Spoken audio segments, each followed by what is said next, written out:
Ya, Bang Ahmad Ihsan, sekali lagi ini saya konfirmasi dulu, Bang. Apakah Anda ini seorang Muslim, Bang?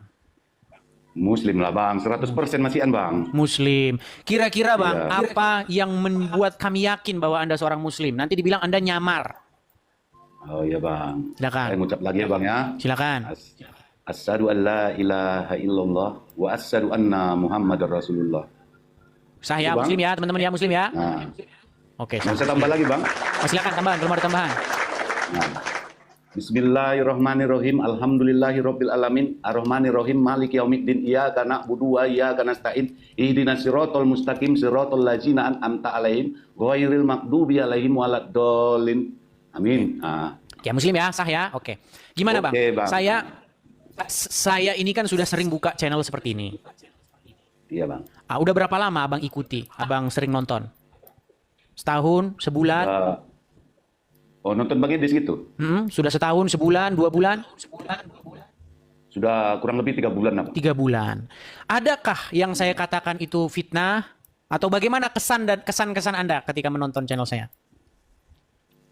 Kalau saya sih bang, jujur aja ya bang ya. Sebenarnya menambah ilmu. Tapi mereka tidak tahu menambahkannya gimana. Menambah ilmu, mantap, mantap. Terus? Iya bang, kalau saya, bagi saya menambah ilmu. Mengapa saya menambah ilmu?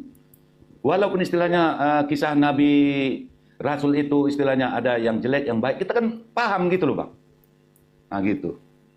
Bukan makin saya itu istilahnya, itu kan kalau misalnya saya murtad pun itu kan tergantung saya loh bang. Kalau sekiranya. Tapi kan setidaknya kita sudah mengetahui. Kalau memang ada yang berani menantang argumen, bang ya silahkan gitu. Iya. Banyak bang yang tidak bisa kita bantah argumen abang. Contohnya bang, seperti saya lah berpikir juga. Ini kan jenggot saya potong ini bang, saya potong jenggot saya. Gara-gara? Katanya bergelantungan katanya di sini bidadari bang. Saya umur saya udah 50 tahun. 50 tahun umur saya bang, belum ada di sini satu pun bidadari bergelantungan bang. Itulah bang, saya nggak. Ya, tapi banyak Muslim yang tidak tahu, Bang, bahwa di janggutnya Muslim itu banyak bidadari-bidadari bergelantungan. Nah, ketika Abang tahu itu, Abang shock, ya kan? Shock lah bang. Sangat shock sekali bang. Nah, itu. Kalau bergantungan pun di sini bidadari, siapa yang tahu bang? Karena buktinya bagi saya itu tidak ada gitu loh. Tidak ada. Oke. Jadi artinya, tapi kan Anda ini masih Muslim ya? Muslim bang. Iya. Artinya, itu kan ada riwayat yang mengatakan bahwa Muhammad berkata bahwa di janggut seorang Muslim itu ada bidadari bergelantungan. Nah, dan Anda tidak percaya itu. Artinya, maksud Anda kan begini. Maksud Anda, Muhammad itu nggak pernah ngomong begitu. Muhammad itu nggak mungkin ngomong yang bohong begitu. Menurut Anda begitu kan? Iya. Iya, artinya hadis-hadis telah menggambarkan sosok Muhammad yang fiktif. Betul nggak, Bang? Iya, betul kali lah bang. Padahal kan Muhammad berkata kan dalam sebuah hadis itu, barang siapa yang mengatakan sesuatu lalu menisbatkannya kepadaku, maka siap-siaplah dia menempatkan tempat duduknya di neraka. Kan gitu, Bang? Ada kan? Iya. Iya, artinya Abang percaya bahwa ada orang yang membawa-bawa Muhammad supaya Muhammad berkata bahwa di janggut seseorang ada bidadari. Padahal menurut Anda sendiri, menurut pribadi Anda, nggak mungkin Muhammad seperti itu. Kan Anda bilang begitu. Karena nggak ada buktinya bang. Sedikit pun secuil pun nggak ada, setengu pun nggak ada bang. Buktinya bergelantungan di jenggot saya ini apa? Bidadari. Nah, Iya. nggak ada. Nah. Tapi makanya itu bang, sekarang itu banyak umat Muslim yang sudah sekarang itu bersuara gitu loh. Selama ini kan mereka takut bang, takut mereka bersuara. Untuk menyuarakan apa yang mereka temui, kejanggalan-kejanggalan, keanehan-keanehan yang mereka temui ketika mereka membaca hadis. Sosok Muhammad, figur Muhammad yang digambarkan di dalam hadis itu. Katanya Muhammad bilang, di hidung orang ada setan tidur di situ. Betul nggak? Itu gimana? Abang percaya juga itu? Kalau saya sih nggak percaya lah bang itu. Gimana itu cara apanya itu gitu? Nggak paham lah saya itu. Nggak paham saya kalau yang ada ya kalau kita bernapas itu kan napas yang keluar kemungkinan karena bau mulut kita ya adalah hadas di hidung kita itu sepatutnya yang dibersihkan bukan setan. Tapi menurut hadis setan bang yang tidur di situ. Nah itulah banyak yang ngarang-ngarang itu bang. Itu yang ngarang-ngarang banyak. Oke, coba Contohnya, kita Bang. naikkan satu muslim yang lain ya. Kita naikkan satu muslim yang lain. Ini Oke, ada Bang. Bang Rizal ya. Bang Rizal, kita ngobrol-ngobrol santai lah ya. Jangan terlalu tegang, santai-santai ya. Bang Rizal. Ya, halo Bang Rizal. Udo Rizal, apa kabar? Selamat malam, Bang Rizal. Selamat malam, Bang Rizal. Idis, manusia Tuh paling disapa sulit selamat itu- malam, nggak menyapa. Inilah Bang gambaran seorang muslim. Dia tidak mau Bang membalas. Kau nggak Pendendam berani. dia, Bang. Pendendam. Ya? Ah, Kau nggak pendendam dia, berani Bang. lagi. Rizal, sebelum mulai, Rizal. sebelum mulailah dulu dengan sapaan. Orang-orang Coba yang disapa. nggak punya akal macam kalian buat apa disalami? Ya? Akalnya itu udah Tuh Bang. ya. Jadi begini Dis ya, Tuhan yang begitu agungnya, Tuhan penguasa bumi dan langit, Tuhan yang mencipta alam semesta, Tuhan yang mengatur perputaran bintang, bulan dan matahari, Tuhan pemilik surga dan neraka, nggak mungkin Kenapa lahir hanya menurutin kandang hawa hewan, nafsunya Muhammad ya? gitu? Nggak mungkin lahir dari kandang hewan, ya. Akalmu dipakai, ya. Tuhan yang begitu Ya, mulianya, nggak mungkin lebih lahir dari tidak kandang mungkin hewan. lagi. Sudah selesai bicaranya? Sudah selesai Ya, bicaranya? selesai. Baik. Ya. Lebih tidak mungkin lagi. Tuhan pencipta langit dan bumi, penguasa alam semesta itu kerjanya cuma nurutin hawa nafsunya anaknya Aminah. Nggak ada, di mana ada Loh? dalilnya? Baik, saya tunjukkan. Sebentar, saya tunjukkan. Yes. Jangan panik dulu. Kamu kan minta, Rizal. Minta saya tunjukkan kan?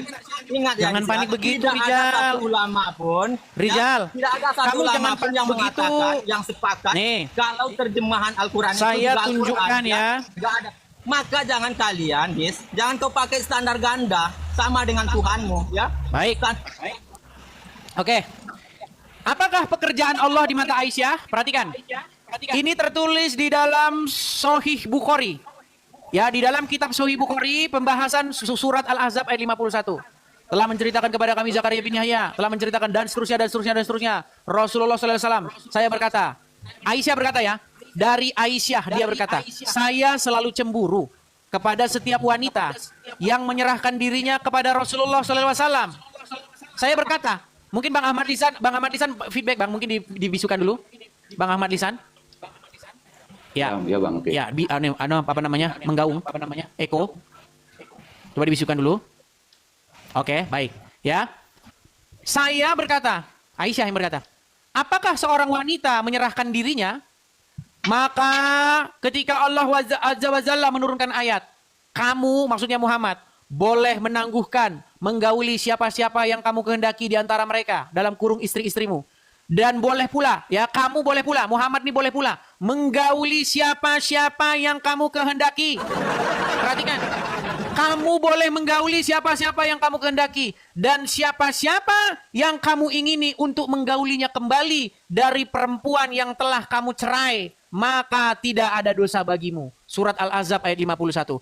Saya, maksudnya Aisyah berkata, demi Allah, kata Aisyah, saya tidak melihat Tuhanmu ila kecuali. Perhatikan, kata kecuali ini artinya tidak ada yang lain yang dilihat Aisyah kecuali ini. Saya tidak melihat Tuhanmu kecuali sangat cepat menuruti hawa nafsumu. Jadi menurut Aisyah, pekerjaan Allah adalah tiada lain kecuali sangat cepat menuruti hawa nafsunya Muhammad. Nih, ini dikatakan keinginan ya, keinginan. Kita cek bahasa Arabnya. Coba, Rizal, bacakan bait yang terakhir. Sebentar. Abis ini kamu kasih bicara. Sebentar, bacakan bait yang terakhir. Kola. Bacakan ayat yang terakhir. Apa coba apa bacakan yang terakhir? Nggak baca lah sama kau. Ya udah kamu yang baca, ayo, kamu yang baca. Ya kan kau yang kasih ayat. Ya. Oke, Bang Ahmad Ihsan, coba Bang Ahmad Ihsan yang baca. Kultu. Masih dibisukan, Bang, masih dibisukan. Masih dibisukan, Bang, belum dibuka. Buka dulu. Silakan. Apa itu? Kultu ma'a apa itu? Nampak saya, Bang. Robbuka Ila yusari apa itu, Bang? fi Hawalka. hawaika. Jadi Hawa saya tak. tidak melihat Robmu kecuali memenuhi hawamu, hawa nafsumu.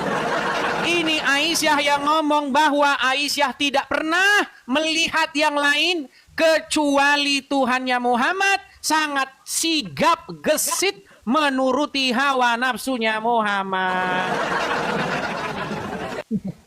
Ini kata keinginan itu bahasa Arabnya di sini adalah hawa, hawa nafsumu, hawa ika, hawa nafsunya Muhammad. Betul nggak Rijal? Betul. Dis, kalau orang yang akalnya bermasalah, Dis, maka dia akan mengadakan, ya, akan mencampurkan antara ayat yang satu, ya. Dis, kau balik ke merahmu dulu, kau balik. Sebentar, ini bacanya apa? Fi hawa ika, betul? Fi, coba baca. Baca Rijal. Baca Rijal. Ya udah, kau baca aja. Maka di hadapan orang yang akalnya Berat bermasalah. saudara. Berat saudara. Gimana? Apa yang- Sudah setuju? Kau, Dis, kau. Bahwa Tuhannya Muhammad, kata Aisyah, tidak pernah Aisyah itu melihat kecuali begitu cepat sigap menuruti hawa nafsunya Muhammad. Betul? Nafsunya Muhammad. Betul? Dalam segi apa? Kau kan dijelaskan tadi. Sebelum Tidak kita ada bilang dalam segi apa, programa. betul nggak dia sigap menuruti hawa nafsunya Muhammad? Ya, kau membantah narasi kau sendiri. Kadang kau mengatakan. Narasi saya, itu kan narasi hadis. Des, begini Des, ya. Di dalam 2 Samuel ya, 11. Aduh. Yang dibahas apa, lari kemana-mana. Ya, gimana Bang Ahmad? Kalau bagi saya, Bang, saya tidak malu mengatakan yang benar itu benar. Yang salah itu salah, saya nggak malu. Nah, kalau saya mau murtad, ya itu hak saya gitu. Nah, ternyata saya pada saat ini belum murtad. Saya cuman mengajak teman-teman agar mengatakan yang benar itu ya benar, yang salah itu ya salah. Gitu loh, Bang. Ya. Contohnya, Bang, seperti yang ditahan kayak anak Batak. Nah, yang benar-benar aja lah negara ini, maksud saya itu, jangan asal-asalan membuat undang-undang. Kalau memang undang-undang agama itu dilakukan, banyak Bang yang nggak bertangan orang. Contohnya ini Bang, mencuri mangga. Itu wajib dipotong itu tangannya Bang. Menurut agama Islam mencuri itu harus dipotong tangannya, betul? Iya. Ya udah dilaksanakan aja sama negara, kenapa? Itu Mereka yang saya maksud. tidak mau mengikuti hukum Allah, Bang. Ya itu tadi, itu yang saya merasa malu gitu sebagai umat Islam. Potong tangannya biar nggak bertangan semua. Termasuk saya ini bisa bisa kepotong tangan saya yang pernah mencuri saya, Bang. Ya, bagaimana Bang Ahmad Lisan? Apa mungkin pesan Anda ini kepada saudara-saudara Anda sebagai Muslim, saudara-saudara Muslim Anda? Silakan. Itulah saya bilang tadi, Bang. Katakanlah yang benar itu benar, yang salah itu salah. Jangan sembarangan memonis orang, memenjarakan. Apa sih artinya? Manusia juga itu yang diciptakan Allah juga itu, bukan sembarangan orang. Kan ciptaan Allah kalau memang dia beragama. Orang Bang, semut pun nggak beragama, tapi yang kata diciptakan Al-Quran, orang. tapi kata Al-Quran mereka seburuk-buruknya makhluk loh.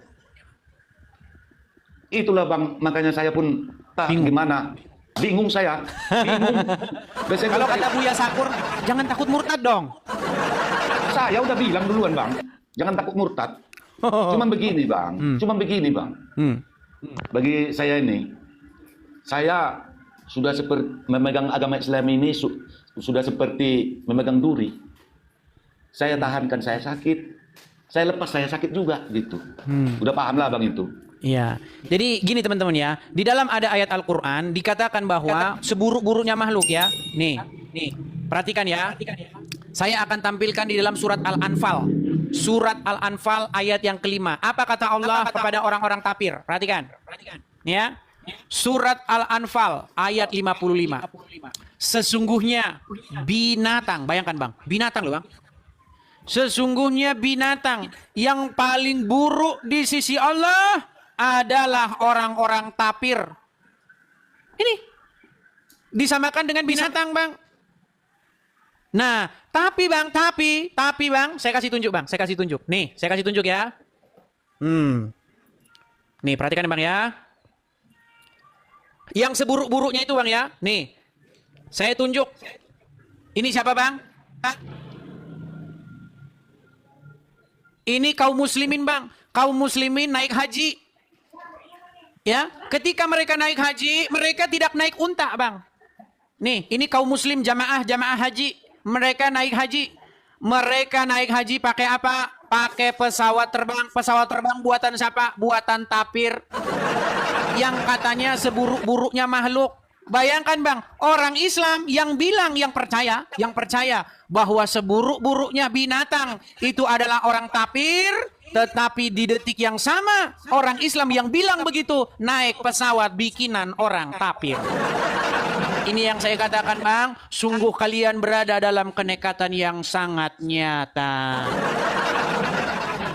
Ini Bang, kita tahu Bang, pesawat ini buatan non-muslim. Nggak ada Bang, muslim yang nemu-nemuin teknologi begini. Ini buatan tapir-tapir semua yang nggak percaya sama Allah. Buatan Wahyudi, Kristen, ya Jepang. Ini buatan-buatan orang Kristen, Yahudi semua ini. Barang-barang ini, pesawat terbang. Tapi Bang, mereka yang dikatakan seburuk-buruknya makhluk itu malah dipakai alat penemuannya. Coba Bang. Untuk cium-cium batu itu Bang ya? Iya, untuk nyiumin batu ke Arab. Untuk ini. Mereka datang ke Arab, apa yang dilakukan umat muslim nih? Umat muslim main lempar-lemparan. Nih. Lihat ya. Apa yang dilakukan umat muslim ke Arab? Mereka main lempar-lemparan Bang. Nih. Ini menara ini Bang, pilar-pilar ini ada 3 nih Bang. Dulunya cuma 1 nih Bang. Makin dilempar makin gede. Nah. Nih, ini mereka main lempar-lemparan batu. Mereka naik haji ke Arab pakai pesawat. Umat muslim menemukan batu rumah setan, lempar-lempar pakai batu. Makin dilempar makin gede. Ini Bang, Buya Sakur pernah bilang Bang, naik haji itu Bang seperti mainan anak-anak. Lempar-lemparan, camping-campingan. Ini Bang. Terus nih apa yang umat muslim lakukan nih? Nih perhatikan ya Bang ya. Sebentar. Perhatikan Bang, apa yang umat muslim lakukan di negeri Mekah? Nih Bang. Nih ada batu nih. Nih, nyium-nyiumin batu kayak begini nih. Nih Bang. Cium-cium batu. Nah nih. Bahkan kalau ada nonton-nonton Bang, ada seorang wanita Bang, desak-desakan Bang. Mohon maaf Bang, dilecehkan. Padahal di dalam Al-Quran dikatakan apa? Rumah Allah ini sebagai tempat yang aman. Menurut Al-Quran tempat yang aman. Faktanya,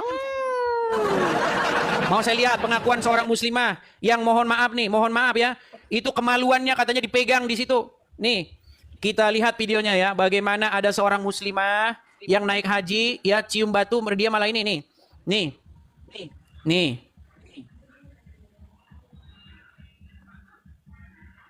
Perhatikan ya teman-teman ya. Ini adalah wanita, ini sangat viral nih Bang. Ini viral nih. Ini viral. Ya, Bang, ya. Udah nonton? Benar. Nih. Udah Bang, udah nonton. Ini dia lagi naik haji nih. Tapi apa? Dilecehkan Bang. Dan ini kejadian bukan sekali 2 kali Bang, terus-terusan. Ya, nih, perhatikan. Saya putarkan ya. Nih.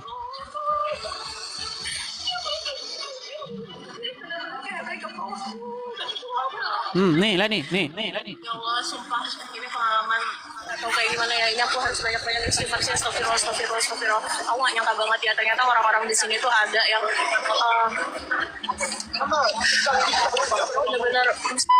bener-bener ya Allah, aku dari tadi ya diikutin sama orang itu ternyata. Jadi awalnya tuh aku ngerasa dia nempel-nempel gitu, tapi aku pikir kayak ya udahlah, dia kan mungkin kedorong gitu kan aku gak nyaman dia nempel-nempel itu. Aku langsung pergi guys waktu di Hajar Aswad itu, dan akhirnya aku geser sampai arah aku bisa nyium Hajar Aswad, alhamdulillahnya. Tapi setelah itu kepotong sama azan subuh dan aku ngambil barisan buat sholat. Nah ketika aku udah sholat nih, ya Allah, aku tuh ke Muntazam mau berdoa di situ, dan aku tuh pengen megang, aku bisa dan aku tuh bisa masuk ke barisan yang ke Muntazam tuh di depan persis dia Megang. Maksudnya megang itunya. Nah, makanya saya bilang, apa yang dikatakan dalam Al-Quran nih? Di dalam Quran surat Al-Baqarah, nih saya bukakan ayatnya ya. Surat Al-Baqarah nih, sebentar ya. Al-Baqarah, sebentar nih. Al-Baqarah Masjidil Haram. Bentar. tempat yang aman. Itu ada di dalam surat Al-Baqarah ayat yang ke-125. Nih, saya putarkan. Ini menjadi ayat ini nggak bisa dipercaya. Nih, saya balikin. Perhatikan, apa kata surat Al-Baqarah ayat 125? Perhatikan. Dan ingatlah ketika kami menjadikan rumah itu, Baitullah, tempat berkumpul bagi manusia. Dan tempat yang aman. Tempat yang apa, Bang? Tempat yang apa? Aman. Apakah aman? Apakah aman? Ya gitulah tadi, Bang. Nah, kata Allah itu tempat yang aman. Faktanya, wanita ada yang dilecehkan. Ngeri nggak, Bang? Bahkan, Bang, Masjidil Haram ini, Abang pernah tahu tragedi haji? Tragedi haji, nih, saya bukakan datanya ya. Nih, tragedi haji. Nih. Tragedi haji sepanjang sejarah ya, nih. Biar Abang saya kasih tunjuk datanya. Tragedi haji, nih ya, ini sumbernya nih, Kompas. Ini sumber ini valid kalau katanya si Ahmad Kainama. Valid. Nah, perhatikan berapa kalikah terjadi musibah atau bencana. Perhatikan. Ini tragedi-tragedi yang terjadi selama haji ya. Bentar, mana nih? Kita baca ini saja ya, sebentar. Kita baca saja tragedi-tragedi haji. Nih, saya tutup ya. Nih, perhatikan. Ya nih, Desember 1975, kebakaran besar dipicu oleh ledakan tabung gas dari sebuah penginapan. Jamaah menewaskan 200 orang.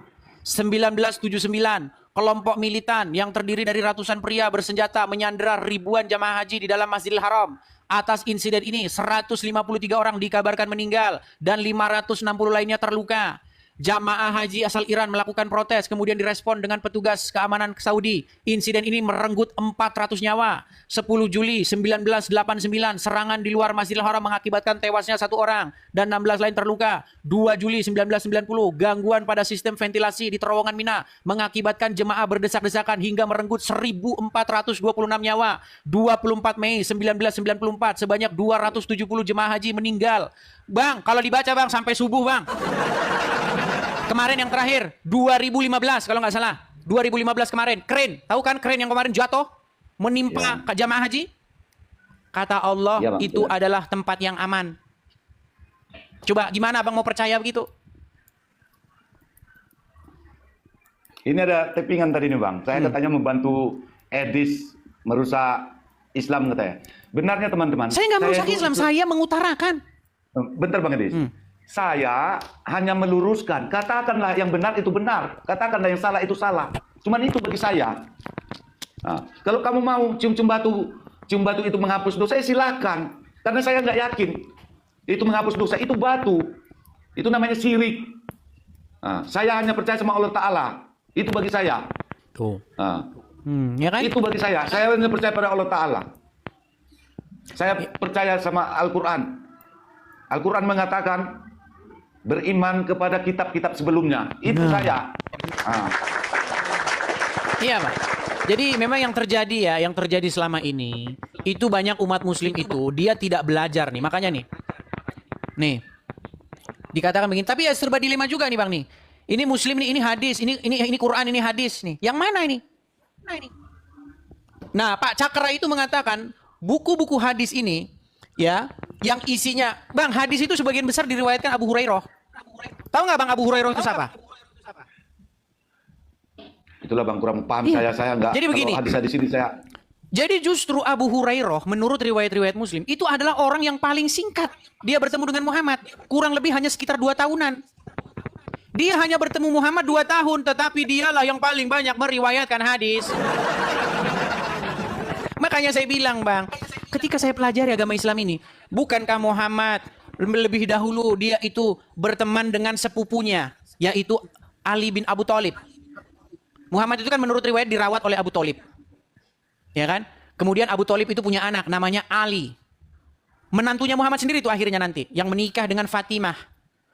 Berapa hadis yang diriwayatkan Ali? Paling 5 ekor. 5 ekor.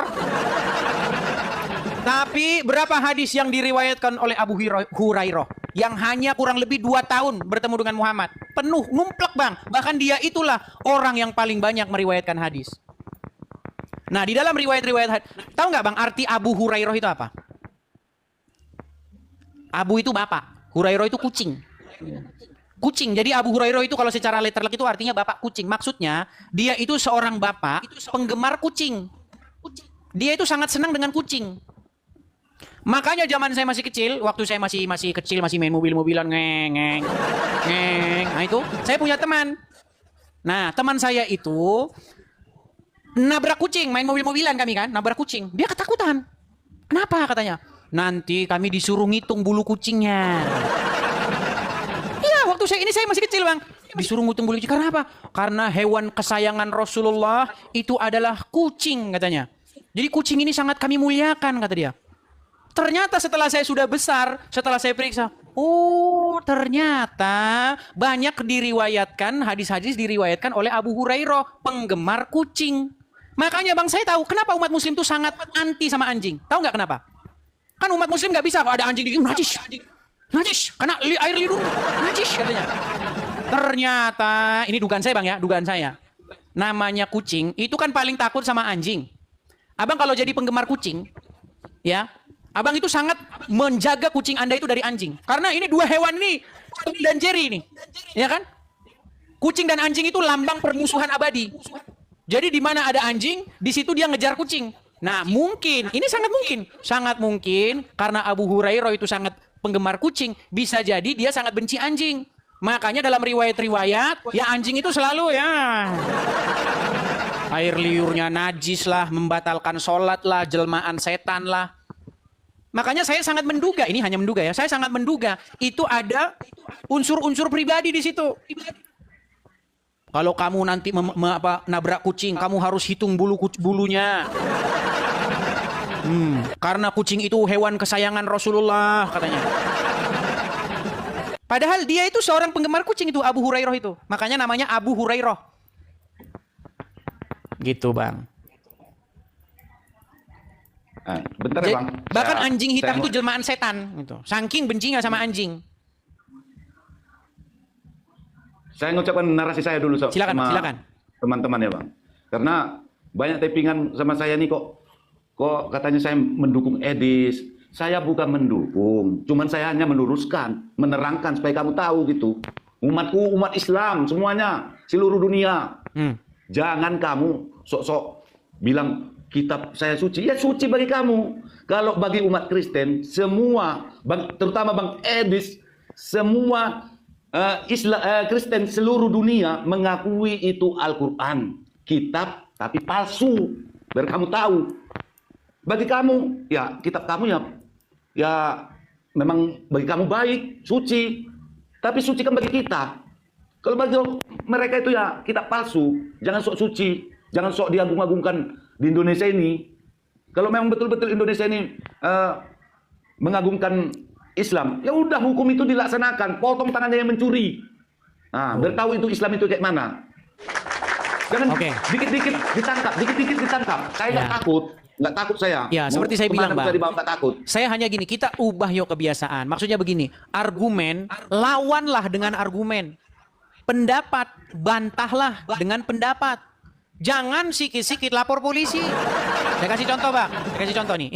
Ini yang saya katakan tadi ya. Nih, perhatikan.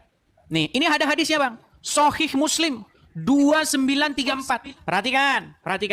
Sahih Muslim 2934 telah menceritakan kepada kami Yahya bin Yahya. Dia berkata, saya bacakan di hadapan Malik dari Nafi, dari Ibnu Umar, bahwa Rasulullah SAW memerintahkan untuk membunuh anjing.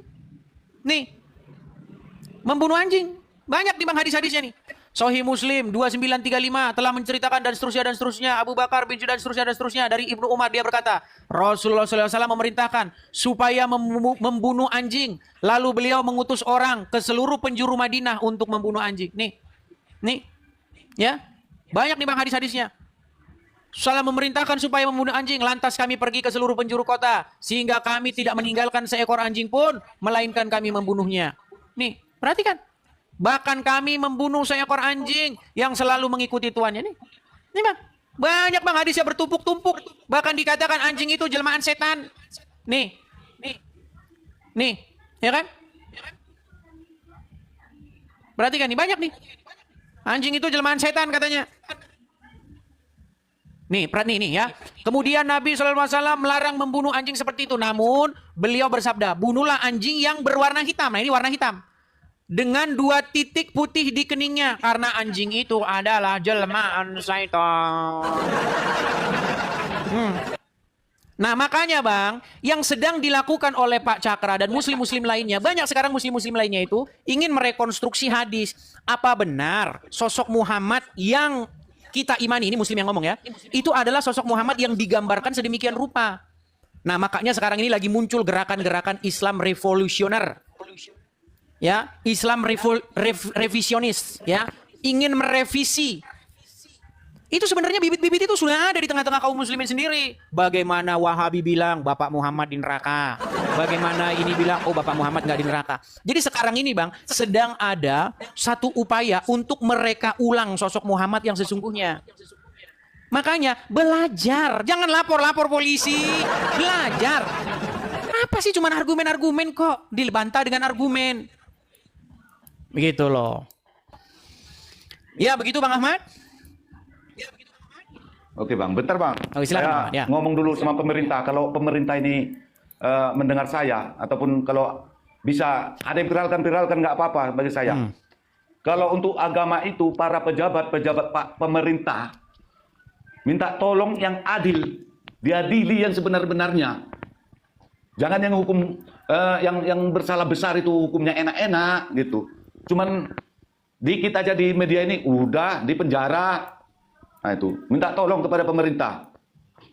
Itu dari saya. Oke, terima kasih Bang. Hanya itu Bang Ahmad?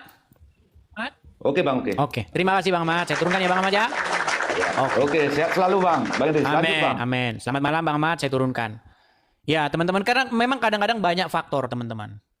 Karena sebenarnya kalau menurut pengamatan saya ya, menurut hasil penelitian saya, sebenarnya teman-teman, hukum penistaan agama itu tidak ada kalau masyarakat Indonesia itu tidak barbar.